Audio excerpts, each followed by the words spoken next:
Hello, my name is Joan Stinton. I'm a docent with the Friends of Historic Second Presbyterian Church in Chicago.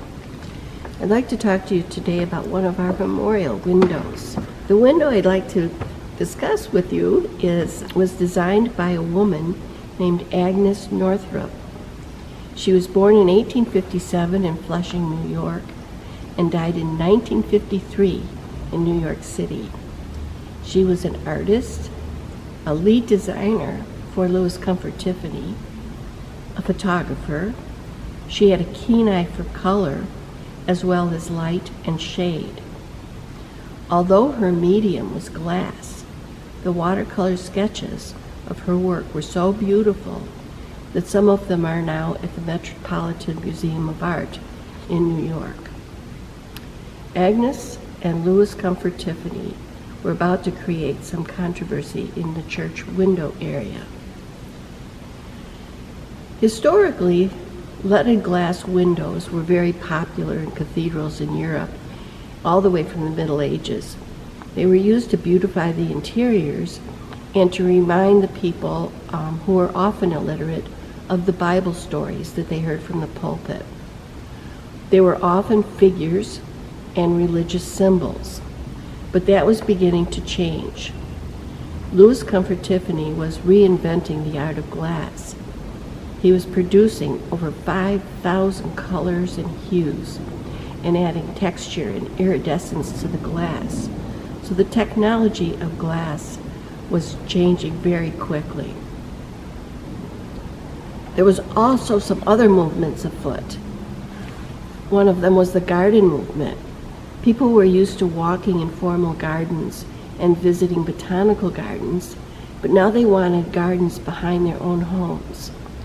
And there was a big explosion in gardening magazines and in greenhouses and places to buy specimen trees. So people were really embracing their gardens. Another movement that was afoot was a spiritual movement of looking for God in nature. So finding God in the majesty of a mountain or in a rippling brook, finding your own personal way to communicate with God. Well, all this presented a unique opportunity for Agnes Northrop and Louis Comfort Tiffany to concentrate on the landscape window and change the whole concept of memorial windows.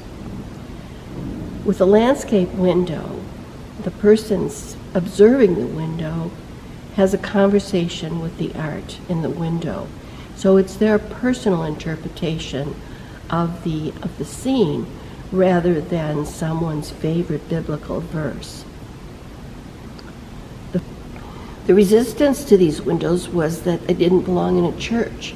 Yes, they were beautiful, but they were not part of the liturgy, but they prevailed. The first successful landscape window that Tiffany was able to install was in 1898, the Galbraith Ward Memorial Window in St. James Episcopal Church. And in 1899, Agnes Northrop designed a window for the Charles Knight Memorial at St. John's Episcopal Church in Troy, New York. It was all red poppies and palm fronds. The next window that we'll have in Chicago is a brand new window that's going to be installed at the Art Institute. It is the Frederick H. Hartwell window. It's a new acquisition for the Art Institute, and it will be installed on the top of the Woman's Board Grand Staircase.